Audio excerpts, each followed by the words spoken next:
16 сөз. Қазақ құлшылығым Құдайға лайық болса екен деп қам жемейді. Тек жұрт қылғанды біз де қылып, жығылып тұрып жүрсек болғаны дейді.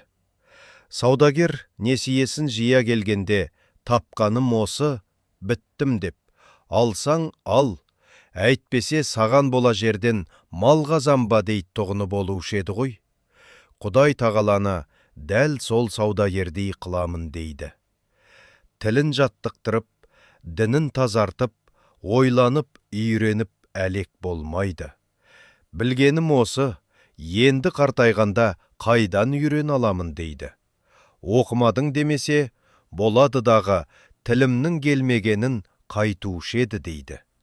Оның тілі өзге жұрттан бөлекше жаратылып па?